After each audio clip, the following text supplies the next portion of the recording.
میرے مولا میرے مولا نحمدہ ونصلی علی رسولہ الکریم۔ ہم ایک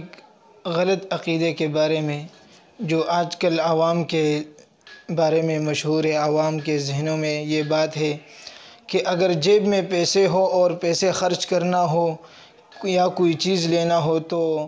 جیب سے تمام پیسے نہیں دیتے، خرچ نہیں کرتے، جیب میں 10-20 روپے رکھتے ہیں اور کہتے ہیں کہ اگر ہم یہ 10-20 روپے بھی دیں، جیب کو بالکل خالی رکھیں تو اس سے پھر جیب خالی ہوتا ہے اور پھر جیب میں کبھی بھی پیسے نہیں آتا ہے، اور جب آتے ہیں تو بہت مشکل سے آتے ہیں۔ یہ عقیدہ رکھنا یہ صحیح نہیں ہے، اسلام کے روح سے اس طرح عقائد نہیں رکھنا چاہیے۔ جیب میں پیسے ہو تو خرچ کرو، نہ ہو تو خرچ نہیں کرو، اس کے ساتھ اس کا کوئی تعلق نہیں، ایسا عقیدہ نہیں رکھنا چاہیے۔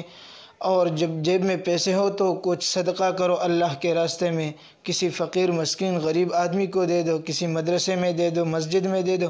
تو اس کے برکت سے اللہ تبارک و تعالیٰ آپ کو اور بھی دے گا۔ لیکن یہ عقیدہ رکھنا کہ میرے جیب میں پیسے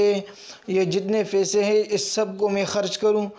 اور پھر جیب میں نہیں آئے گا، یہ عقیدہ نہیں رکھنا چاہیے۔ اللہ تبارک و تعالیٰ ہم سب کو صحیح عقیدہ رکھنے کی توفیق عطا فرمائے۔ وما علینا الا